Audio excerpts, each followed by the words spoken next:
Hello everyone. तो कैसे हैं आप लोग? उम्मीद है सभी बहुत ही अच्छे होंगे, घर पर होंगे और स्वस्थ भी होंगे।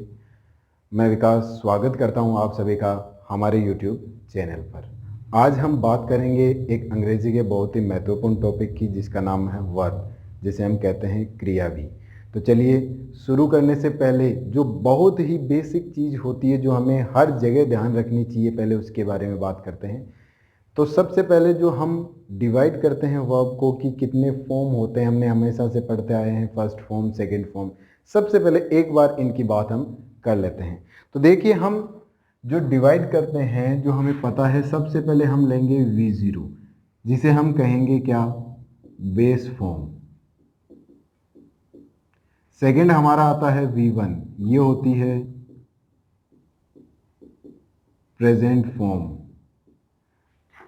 फिर आता है हमारा V2, वर्ब की सेकंड फॉर्म, जो होती है पास्ट फॉर्म। फिर हमारा आता है V3, वर्ब की थर्ड फॉर्म, जो क्या होती है? Past participle. फिर आता है V0 प्लस ING, ये हमारा होता है प्रेजेंट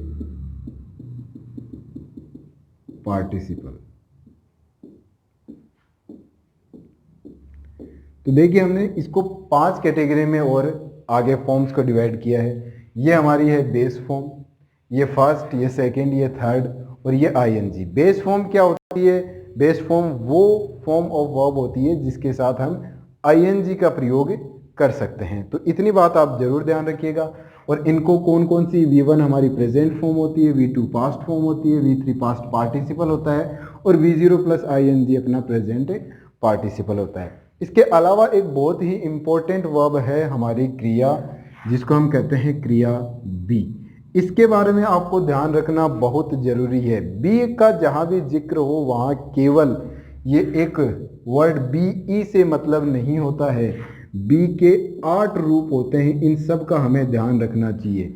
बी के 8 रूप कौन कौन से होते हैं, अभी बात करते हैं।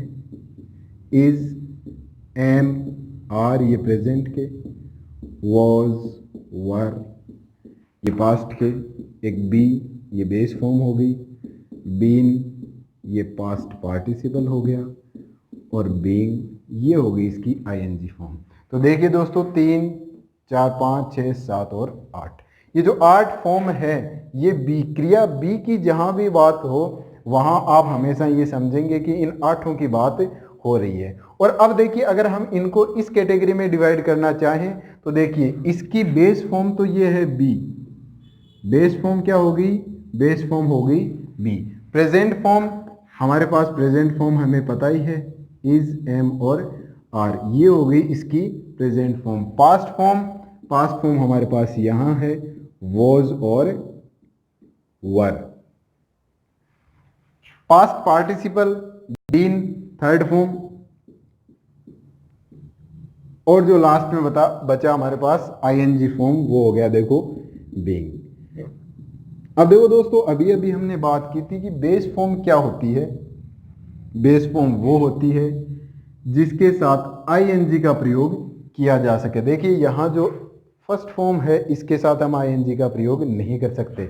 हाँ, हालांकि हमने हमेशा पढ़ा है V1, हर जगह हमने V1 वर्ब की फर्स्ट फॉर्म ही पढ़ा है। लेकिन दोस्तों, बेस फॉर्म और फर्स्ट फॉर्म लगभग हर एक वर्ब की सेम ही होती है।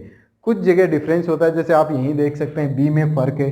बी की बेस फॉर्म अलग है और फर्स्ट फॉर्म अलग है। इसलिए स्कूल तक हमने जो पढ़ा वो चल गया, लेकिन कंपटीशन का ज़माना है, यहाँ हर एक चीज़ को बारीकी से ध्यान रखना बहुत ज़रूरी होता है। तो आप V0 को V0 ही समझिए और V1 को V1 ही समझिए। अब चलिए हमारे टॉपिक को आगे बढ़ाते हैं कि वर्ब क्या होती है। ये देखो, ये चीज़ें याद रखना बहुत ज़रूरी है। आप एक बार इनका स्क्रीनशॉट ले लीजिए। स्क्रीनशॉट आपने ले लिया होगा।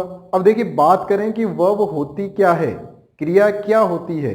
देखो, क्रिया हम समझते हैं कि क्रिया नाम से ही समझते हैं कि कोई काम जो हो रहा है वो क्या है? क्रिया। ये एक सिंपल से डेफिनेशन होती है कि जो काम है वही क्या है? हमारी क्रिया। तो देखिए दोस्तों, एक एग्जांपल लेते हैं हम। हमने यहां लिखा ही इज हैप्पी। देखिए दोस्तों, ये क्रिया नहीं है क्या, है ना? क्या ये कोई एक्शन या काम हो रहा है? नहीं हो रहा है। लेकिन ये क्या दर्शा रहा है?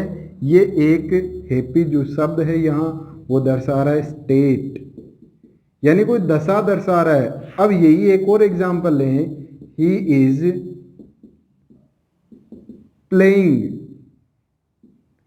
अब देखिए ये तो क्या है, कोई क्रिया हो रही है, कोई एक्शन को दर्शा रहा है ये शब्द, लेकिन ये देखो केवल स्टेट को दर्शा रहा है, लेकिन वर्ब है। तो क्रिया की डेफिनेशन केवल ये नहीं होती कि जो कोई काम हो रहा है वही क्रिया है। क्रिया वे शब्द होते हैं जो शब्द कोई दशा या एक्शन दोनों में से किसी को भी दर्शाए, वो क्या है दोस्तों? वो है वर्ब। या तो कोई एक्शन को दर्शाए या फिर कोई स्टेट को दर्शाए, वो क्या है? वर्ब है। अब देखिए अगर आगे बात करें तो वर्ब की जो यहां हम कैटेगरी डिवाइड करें तो देखिए यहां दो कैटेगरी है हमारे पास। इसको हम क्या कहते हैं? इसे हम कहते हैं हेल्पिंग वर्ब, और ये हमारी क्या है? ये है हमारी मेन वर्ब। एक हो गई हेल्पिंग वर्ब, एक हो गई मेन वर्ब। तो चलिए दोस्तों, सबसे पहले यहीं से शुरू करते हैं, हेल्पिंग वर्ब और मेन वर्ब के बारे में पढ़ते हैं। अब एक बार इसका स्क्रीनशॉट ले लीजिए, आगे फिर हम बात करेंगे। तो देखिए दोस्तों, आगे जो हमने दो कैटेगरी डिवाइड की वर्ब की, एक हमारी मेन वर्ब, एक हमारी हेल्पिंग वर्ब। तो चलिए इसके बारे में हम बात करते हैं। जो मेन वर्ब होती है उसे प्रिंसिपल वर्ब भी कहा जाता है और चीफ वर्ब भी आप कह सकते हैं। इसमें क्या है, जैसे हमने अभी एग्जांपल लिया था प्ले का, जो रियल एक्शन हो रहा है वो हमारी क्या है? Main verb. कोई बोलता है हम कह सकते हैं स्पीक, वॉक, ये सब क्या है? हमारी मेन वर्ब, जिनके हम फॉर्म भी बनाते हैं, first form, second form, third form, ING, base form. तो इस तरीके से जो हमारे रियल एक्शन हो रहे होते हैं वो क्या है? Main verb. अब चलिए बात करते हैं हेल्पिंग वर्ब की। हेल्पिंग वर्ब को एक दूसरे नाम से भी जाना जाता है जिसे हम कहते हैं ऑक्सिलरी वर्ब, और ये बड़ा ही पॉपुलर नेम है, इसी नाम से ज़्यादातर इसे जाना जाता है, ऑक्सिलरी वर्ब के नाम से। तो सबसे पहले अगर हम देखें हमारी प्राइमरी ऑक्सिलरीज कौन कौन सी होती है, प्राइमरी ऑक्सिलरी में कौन कौन सी वर्ब्स को रखा गया है, तो देखिए प्राइमरी में हम कह सकते हैं इज, एम, आ, वॉज और वर। इसी कैटेगरी में अगर हम बात करें डू की, तो हम कह सकते हैं डू, डज, डिड। हैव की बात करें तो हैव, हैज और हैड। ये हो गई क्या हमारी? ये हो गई हमारी प्राइमरी ऑक्सिलरी। अब बात करें सेकंड मॉडल ऑक्सिलरी की, तो देखिए दोस्तों, जो मॉडल है सारे हमारे क्या है? Model auxiliary. और कौन कौन से होते हैं इतना हमें याद ही है, हम हमेशा से पढ़ते आए हैं, तो उन्हें भी हम लिख लेते हैं। हम लिखें will, would, can, could, shall, should, may, might, ought to और must। दोस्तों ये क्या होगी? ये होगी हमारी मॉडल ऑक्सिलरीज। देखिए ऑक्सिलरी वर्ब को या प्राइमरी वर्ब को हमने तीन कैटेगरी में डिवाइड किया, प्राइमरी ऑक्सिलरी, मॉडल ऑक्सिलरी और मार्जिनल ऑक्सिलरी। इसमें हमने इन कैटेगरीज को रखा है, इसमें हमारे पास सारे मॉडल्स हैं।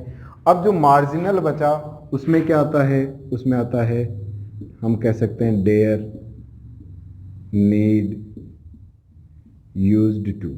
ये हमारी क्या हो गई? ये हो गई मार्जिनल ऑक्सिलरी।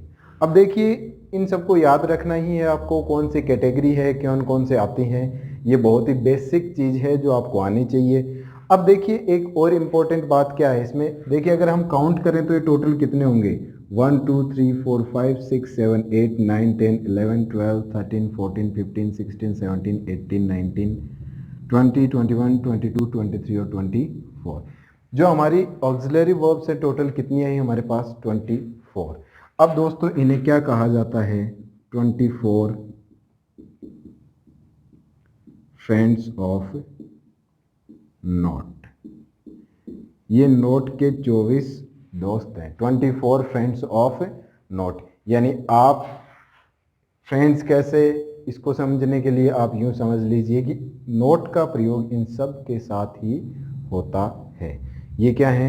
इनको कहा जाता है 24 फ्रेंड्स ऑफ नोट। तो आप इस बात को भी बहुत अच्छे से नोट कर लीजिएगा प्लीज़, कि ये जो हमारी ऑक्सिलरी वर्ब है नोट का प्रयोग इन्हीं के साथ होता है।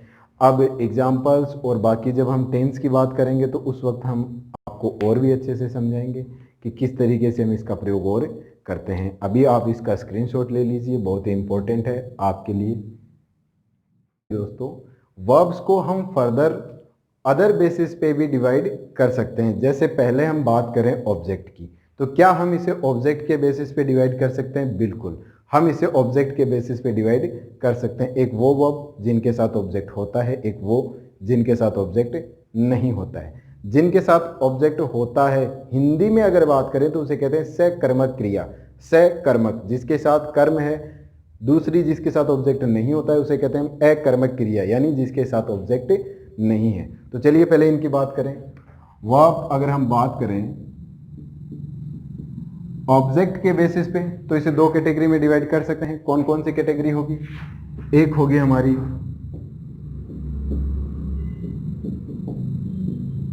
ट्रांजिटिव और एक होगी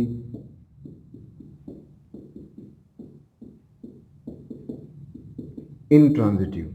ट्रांजिटिव कौन सी? जिसके साथ ऑब्जेक्ट होता है, हम इसको क्या कह सकते हैं? With object. और इनट्रांजिटिव कौन सी? अकर्मक, जिसके साथ ऑब्जेक्ट नहीं होता है, तो इसे हम क्या कहेंगे? Without object. अब हम एग्जाम्पल लेके बात करें तो हम एक एग्जाम्पल लेते हैं। जैसे हमने कहा ही लाइक्स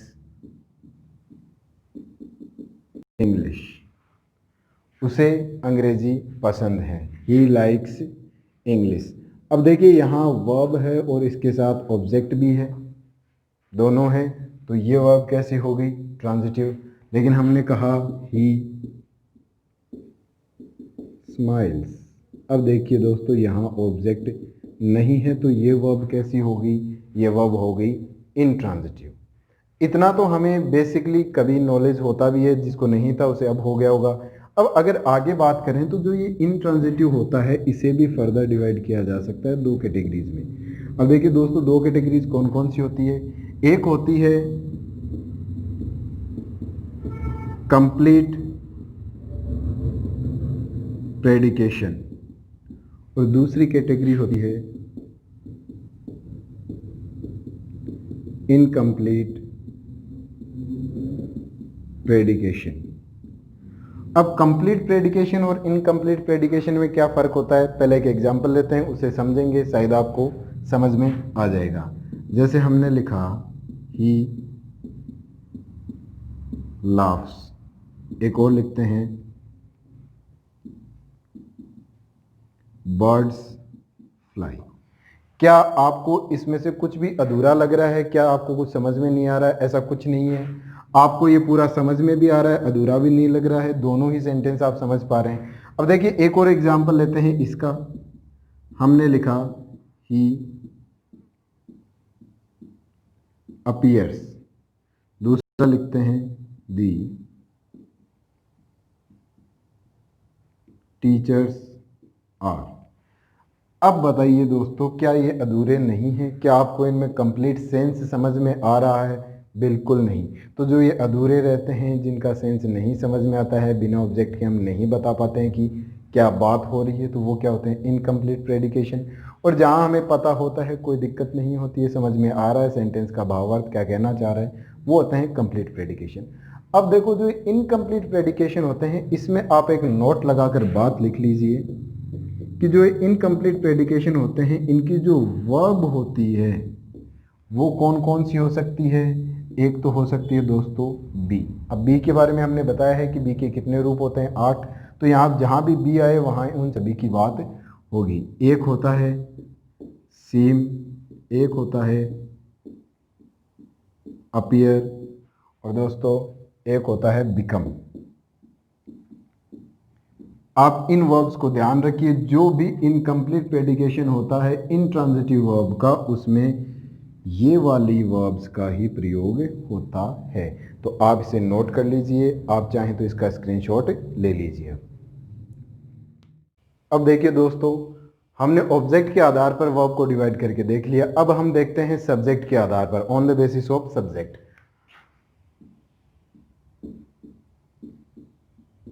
तो सब्जेक्ट के आधार पर भी अगर इसको डिवाइड करें तो इसके दो पार्ट्स होते हैं। एक होती है फाइनाइट वर्ब और एक होती है नॉन फाइनाइट। कौन कौन सी? एक फाइनाइट और नॉन फाइनाइट। अब इनमें क्या फर्क होता है, ये सीधा एक बहुत ही आसान तरीके से एग्जाम्पल से हम समझते हैं। जैसे हम एग्जाम्पल लें, ही wants to learn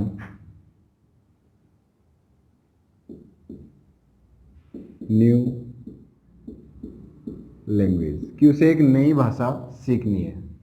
wants to learn a new language. अब अगर हम इसी को दूसरा सेंटेंस लें जिसमें बात कुछ ऐसी ही हो, जैसे हम लिखें he wanted to learn a new language। अब हम ऐसा ही एक लें जिसमें ही को रिप्लेस कर देते हैं आई से, तो हम कहेंगे want to learn a new language। अब देखिए दोस्तों, आप इसमें वर्ब को पहचानने की कोशिश कीजिए कि कौन कौन सी वर्ब है। सबसे पहले हम बात करें, एक तो ये वर्ब है और एक ये वर्ब है। सभी में ऐसा ही है, दो दो वर्ब्स हैं। एक में है wants, wanted, want, एक learn, learn और learn। अब देखिए यहाँ सब्जेक्ट सिंगुलर था तो wants आई, फिर सब्जेक्ट वही है, हमने टेंस चेंज कर दिया तो क्या हो गया? wanted हो गया। आगे हमने सब्जेक्ट चेंज किया, टेंस वही रखा तो वापस वर्ब में परिवर्तन हुआ। लेकिन यहाँ देखिए कोई परिवर्तन नहीं हुआ है। तो ये डिफरेंस है फाइनाइट और नॉन फाइनाइट का। एक में क्या हुआ, अब आप आराम से देखने की कोशिश कीजिए कि एक में सेंटेंस के सब्जेक्ट और टेंस के अनुसार, यहां देखिए ये है सब्जेक्ट, सब्जेक्ट के अनुसार वर्ब चेंज हुई है, इसे कहते हैं फाइनाइट वर्ब। और इस पे देखिए सब्जेक्ट और टेंस दोनों का ही कोई फर्क नहीं पड़ा है, कोई परिवर्तन इसमें नहीं हुआ है। तो ये कौन सी हो जाएगी दोस्तों? Non finite. ये कौन सी हो जाएगी? Non finite. आप इन एग्जांपल्स का एक स्क्रीनशॉट ले लीजिए, आगे फिर हम नॉन फाइनाइट की और बात करते हैं। इतना तो आपको समझ में आ गया होगा कि फाइनाइट और नॉन फाइनाइट में क्या फर्क है। फिर से बता देता हूं, फाइनाइट वो होती है जो सब्जेक्ट और टेंस, सेंटेंस के सब्जेक्ट और टेंस के अनुसार चेंज होता है, जिसमें सब्जेक्ट और टेंस का कोई प्रभाव नहीं पड़ता है, वो होती है नॉन फाइनाइट, और जिस पे प्रभाव पड़ता है वो होती है फाइनाइट। आप इसका स्क्रीनशॉट ले लीजिए एक बार, फिर बात करते हैं नॉन फाइनाइट की। अब देखिए, अगर हम बात करें नॉन फाइनाइट की तो इसकी और कैटेगरीज में डिवाइड हुआ है। एक इन्फिनेटिव, दूसरा जिरंड और तीसरा है पार्टिसिपल। देखो इन्फिनेटिव कैसे कहते हैं? 2 + V0 को, लेकिन इसे यहां हम दो कैटेगरीज में और डिवाइड करेंगे। एक होगा टू इन्फिनेटिव और दूसरा होगा बेयर इन्फिनेटिव। वैसे देखो केवल इन्फिनेटिव की बात की जाए तो हम इसी की बात करते हैं, टू इन्फिनेटिव, यानी यहां आएगा टू के साथ वर्ब, हम लिख सकते हैं टू वॉक। यहां बिना टू के हमने केवल लिखा वॉक, बेस फॉर्म V0। ये क्या होता है? To infinitive, 2 + V0, bear infinitive, इसे हम कह सकते हैं 2 + V0, और ये होता है केवल V0। अब बात करें जिरंड की, तो जिरंड होता है V0 + ing। जिरंड होता है V0 + ing। पार्टिसिपल भी दो होते हैं, एक होता है प्रेजेंट का और एक होता है पास्ट।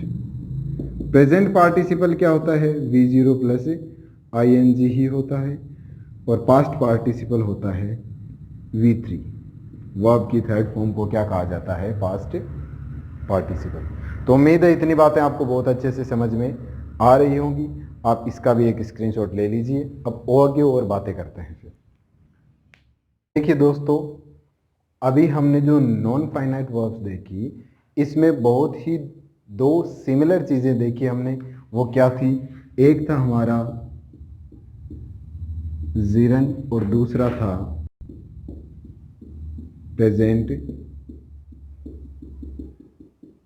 पार्टिसिपल। इस ये भी क्या होता है, V0 प्लस ing, और ये भी क्या होता है, V0 प्लस ing। तो देखिए दोस्तों, दोनों ही V0 प्लस ing यानी ing फॉर्म में होते हैं। तो इनमें फिर डिफ्रेंशिएट कैसे करें, फ़र्क हमें कैसे पता चले। तो सिर्फ एक बात आप ध्यान रखिए, इससे आपको कभी गलती करने की आवश्यकता ही नहीं होगी और गलती आपसे होगी भी नहीं भूल की। मैं दो एग्जाम्पल लेता हूं, आप इनका हिंदी अर्थ बिल्कुल अच्छे से समझ जाएंगे। फिर मैं बताऊंगा कि इन दोनों में से पार्टिसिपल कौन सा है और जिरन कौन सा है। आप खुद ही समझ जाएंगे कि इनमें फ़र्क क्या है। पहला एग्जाम्पल हम लें, जैसे मैंने लिखा I saw him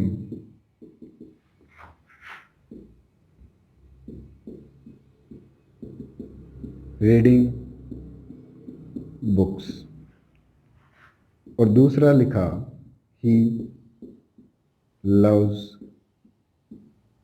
reading books. अब देखिए दोस्तों, सेम शब्द है, सेम ही है, read plus ing, read plus ing। क्या दोनों में फर्क है? बिल्कुल है, अर्थ में फर्क है ना। देखो यहां लिखा आई सो हिम रीडिंग बुक्स, कि मैंने उसे किताब पढ़ते हुए देखा, और उसे यहाँ क्या है, उसे किताब पढ़ना बहुत प्रिय है। तो देखो दोस्तों, ये है जीरन और ये है पार्टिसिपल। अभी भी अर्थ नहीं समझे, क्या डिफरेंस है? कोई कार्य करते हुए है तो पार्टिसिपल है, कोई कार्य करना है तो जिरंड है। कंटिन्यूअस फॉर्म में है तो पार्टिसिपल, और करना है कंटिन्यूअस फॉर्म में नहीं है ing होते हुए भी, तो क्या है वो, जिरंड। उम्मीद है आपको ये बात बहुत पसंद आई होगी, हमेशा याद रखिएगा। और ये सेशन भी बहुत पसंद आया होगा और आपके लिए बड़ा ही हेल्पफुल भी रहा होगा और यह आगे होने वाला है। सेशन देखने के लिए, क्लास लेने के लिए आपका बहुत बहुत धन्यवाद। उम्मीद करता हूँ आगे भी इसी तरीके से आपकी मदद करता रहा हूँ। Thank you very much.